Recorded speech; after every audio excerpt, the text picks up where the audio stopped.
Bienvenue dans cette nouvelle édition. Voici les titres de l'actualité. Le président de la transition gabonais, le général Brice Oligui Nguema, est attendu en Côte d'Ivoire ce jeudi 11 avril pour une visite officielle. Il sera reçu en audience par le chef de l'État ivoirien, Alassane Dramane Ouattara, au palais présidentiel d'Abidjan-Plateau. Il sera question pour les deux chefs d'État de parler de coopération économique bilatérale. Suspension de la subvention sur le prix du riz au Burkina Faso, suspension également et de manière temporaire de l'importation de la farine de blé. Les autorités du pays veulent assainir le marché des produits de grande consommation. Et puis, en fin de journal, nous ferons focus sur le démarrage ce jeudi 11 avril au Maroc de la 7e édition de la Coupe d'Afrique des Nations de futsal 2024. Le président de la transition de la République du Gabon, le général Brice Oligui Nguema, va effectuer une visite de travail et d'amitié en Côte d'Ivoire du jeudi 11 au samedi 13 avril 2024. Il sera reçu en audience par le chef de l'État ivoirien, Alassane Dramane Ouattara. Les deux dirigeants échangeront sur la coopération économique bilatérale, sur l'investissement, la sécurité régionale et la lutte contre le changement climatique. Notre envoyé spécial Joseph Moifo nous fait le point depuis Libreville. Première visite officielle du président de la transition, Brice Oligui Nguema, en terre ivoirienne, ce 11 avril 2024, est attendue en terre ivoirienne. La première articulation de sa visite figure en bonne place l'audience qui lui sera accordée par le président ivoirien Alassane Ouattara au Palais du Peuple d'Abidjan. Une occasion pour les deux dirigeants africains de discuter des questions d'intérêt commun telles que la coopération économique, les investissements bilatéraux, la sécurité régionale et la lutte contre le changement climatique. Le dialogue national inclusif en cours à Libreville sera également au menu des échanges entre les deux chefs d'État. La rencontre entre le chef de l'État gabonais et le chef de l'État ivoirien Alassane Ouattara intervient quelques mois après leur première rencontre à Riyad en novembre 2023 lors du sommet Arabie Saoudite-Afrique. Le Gabon importe vers la Côte d'Ivoire des produits à l'instar du plastique, les huiles essentielles et extraits végétaux et bien d'autres. La Côte d'Ivoire, quant à elle, importe du Gabon des produits à l'instar de manganèse et leurs concentrés. Remontant aux années 60, la coopération entre le Gabon et la Côte d'Ivoire est fructueuse. En 2014, un total de 27 accords ont été signés entre les deux pays. Après la visite du président Alassane Ouattara au Gabon le 29 avril 2023, la visite de travail et d'amitié du général Brice Oligui Nguema témoigne de la vitalité des relations dynamiques entre les deux États. D'après les données officielles, en 2022, les flux commerciaux ont atteint plus de 10 milliards de francs CFA entre les deux pays. L'agenda du séjour du chef de l'État gabonais en terre ivoirienne prévoit également une visite du Centre national de recherche agronomique, une occasion de toucher du doigt le savoir-faire agricole ivoirien. Le général Brice Oligui Nguema s'entretiendra par la suite avec la diaspora gabonaise installée en Côte d'Ivoire. Le séjour du chef de l'État gabonais en terre ivoirienne prend fin ce 13 avril 2024. Depuis Libreville au Gabon, Joseph Moifo pour Africa 24.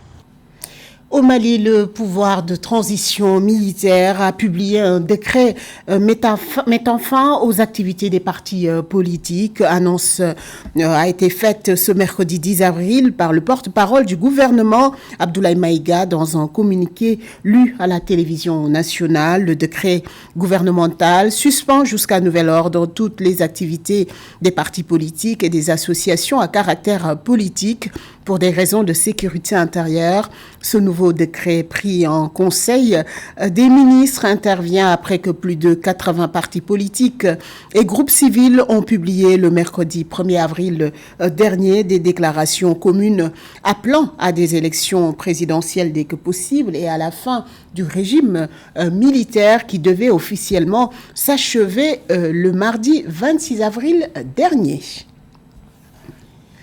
Il pourra finalement se présenter comme candidat aux élections législatives du 29 mai prochain avec les couleurs de son nouveau parti. L'ancien président Jacob Zuma va pouvoir figurer sur les bulletins de vote grâce à une décision de justice rendue ce mardi 9 avril en appel. Ce verdict annule son exclusion du scrutin électoral décidé par la commission électorale. Les précisions de Samantha Saberou Saboumanga. Après que la commission électorale ait annulé l'interdiction de sa candidature, la justice a finalement autorisé l'ex-président Jacob Zuma à se présenter en tant que candidat du parti Umkhonto we Sizwe MK aux élections législatives du 29 mai 2024 en Afrique du Sud. Being really a catalyst of change for the people. It is clear that this is what our ancestors want and what we're seeing here. Ce que nous voyons ici est basé sur un processus spirituel. Et il y a toutes sortes de tentatives pour faire venir le président Zuma dans les bâtiments de l'Union en tant que président. Les gens veulent qu'il soit là et sont fatigués du statu quo. Les gens veulent qu'il soit à la tête du pays. This process of us getting back President Zuma in the Union buildings as our president, the people want him there. The people want him to lead. People are tired of the status quo under the Cyril Ramaphosa-led government. Depuis le début de la campagne, la tension monte entre le Congrès national africain ANC au pouvoir et le nouveau parti MK. La justice a rejeté fin mars une requête du parti au pouvoir réclamant que le MK soit rayé des listes des partis enregistrés pour le scrutin. Une décision est toujours attendue après que le dépôt d'un autre recours de l'ANC réclamant cette fois-ci que le MK change de nom et de logo. Le MK était pendant la lutte contre le régime blanc, le nom de la branche armée de l'ANC qui a dénoncé un vol de propriété intellectuelle et de patrimoine. Nous voulons que le président Zuma revienne. Le peuple veut qu'il redevienne le président de ce pays. Ces travaux sont également intéressants. Il y a 15 000 candidats sur la liste parlementaire et le président Zuma est le seul à avoir reçu une objection. From various parties. President Zuma is the only one out of 15,000 people that are getting an objection. Fin mars 2024, la commission électorale avait invalidé la candidature de Jacob Zuma. Son parti avait saisi la justice pour faire annuler cette décision. Selon les sondages, l'ANC pourrait plonger aux alentours de 40% dans les urnes. Le premier parti d'opposition, l'Alliance démocratique, tournant aux alentours de 30% et le MK dépassant les 10%. Les Sud-Africains voteront le 29 mai 2024 pour renouveler leur parlement qui désignera ensuite le prochain président. En Guinée-Bissau, la subvention sur le prix du riz a coûté 4 milliards de francs CFA au trésor public. Appliquée depuis août 2023, les autorités bissau-guinéennes veulent mettre fin à cette subvention. Cette décision intervient alors que l'économie du pays est sous pression avec une croissance de 4,5% et une inflation estimée à 7,3% en 2023. À noter que la Guinée-Bissau importe plus de 200 000 tonnes de riz, principalement d'Asie. Les précisions de Nathalie Mo. Près de 9 mois après son instauration en Guinée-Bissau, la subvention sur le prix du riz garanti devrait être supprimée. Selon l'exécutif bissau-guinéen, cette politique a engendré un coût de 4 milliards de francs CFA pour le trésor public. Une pression importante pour l'économie de ce pays ouest-africain dont la croissance est fixée à 4,5% avec un taux d'inflation estimé à 7,3% en 2023.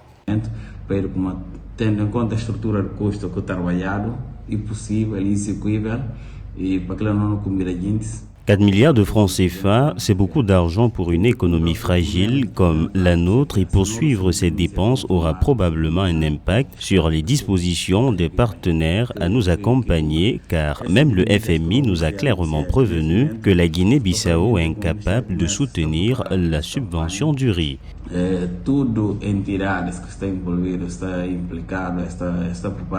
En août 2023, le gouvernement a adopté l'initiative de subventionner le riz, céréale la plus consommée par la population guinéenne. Cette mesure avait pour objectif de remédier au coût élevé des produits de première nécessité et à la perte du pouvoir d'achat des populations. La subvention a permis la réduction du prix de 50 kg de riz brisé de 22 500 à 17 500 francs CFA, soit le prix le plus bas de la sous-région. On sait qu'au niveau des pays de la sous-région, le riz est moins cher en Guinée-Bissau et coûte 17 500 francs CFA le sac de 50 kg. Alors que dans les pays voisins, par exemple au Sénégal, il coûte 19 000 et 20 000 francs en Guinée-Conakry.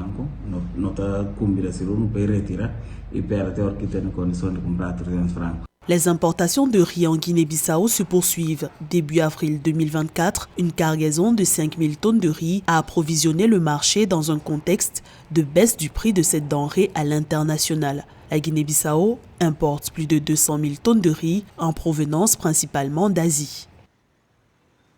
Réglementer et assainir les produits de grande consommation, c'est l'ambition du gouvernement burkinabé via un communiqué du ministère du Développement industriel, du commerce, de l'artisanat et des petites et moyennes entreprises.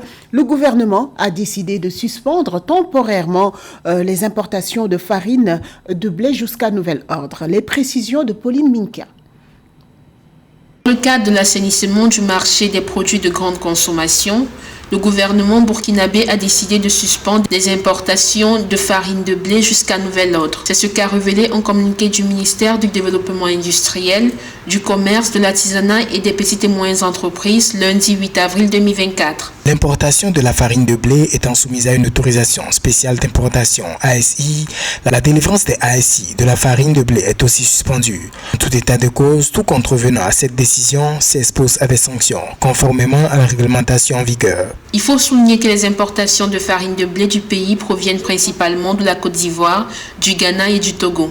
Ces trois pays fournissent chaque année la quasi-totalité des envois via des réexportations. En 2022, le Burkina Faso a importé plus de 212 000 tonnes de blé d'une valeur estimée de plus de 15 millions de dollars sur le marché international, selon les données de la plateforme TradeMap. De ce fait, le pays des hommes intègres s'est engagé dans la production à grande échelle du blé pour atteindre l'autosuffisance et répondre ainsi à la demande de plus en plus croissante des consommateurs. Défini clairement comme vision pour notre pays, bien sûr, de réduire notre forte dépendance vis-à-vis de l'extérieur en ce qui concerne certaines denrées de grande consommation, parmi lesquelles se trouve le blé. Donc l'initiative de la production de blé découle de cette vision. Nous importons pratiquement 100% de notre consommation en termes de blé, que ce soit à partir de l'encadrement technique. Au cours de la campagne agricole lancée pour lutter contre l'insécurité alimentaire, les producteurs ont bénéficié de l'accompagnement du département chargé de l'agriculture avec 5 tonnes de semences de base, 15 tonnes de semences améliorées et 48 tonnes d'engrais. Le Burkina espère produire 250 tonnes de blé sur une superficie de 125 hectares au terme de la campagne 2023-2024. À la page sport, c'est la 7e édition de la Coupe d'Afrique des Nations de futsal 2024 qui va débuter ce jeudi 11 avril au Maroc. À quelques heures du coup d'envoi officiel, l'équipe marocaine tenant du titre et hôte de cette compétition doit défendre son sacre pour la 3e année consécutive à domicile. Un double enjeu pour cette compétition continentale pour les Lions de l'Atlas. S'ils conservent leur titre de nouveau, cela pourrait leur faciliter l'obtention de leur ticket pour la Coupe du monde de futsal. Marie-Roger Aqua. Le Maroc, pays hôte de la Coupe d'Afrique des Nations de futsal 2024 et tenant du titre, est au mieux de sa forme. L'équipe nationale marocaine qui se doit de défendre son sacre pour la 3e année consécutive à domicile, à travers son entraîneur Hicham Al-Dakik, affirme être prête pour la compétition continentale, mais aussi pour décrocher son ticket pour la Coupe du Monde. Les préparatifs vont bon train. L'équipe nationale est prête aujourd'hui. Que Dieu nous protège dans cette compétition. L'objectif est clair, si Dieu le veut, c'est de défendre le titre de notre pays et la qualification pour la 4e Coupe du Monde successive, si Dieu le veut. La Coupe d'Afrique des Nations de futsal 2024 est cruciale. Offrant 3 places pour la Coupe du Monde prévue du 14 au 6 octobre 2024, les équipes devront mériter leur place de représentants du continent africain sur la scène mondiale. Nous connaissons la responsabilité, ce qu'on a à faire.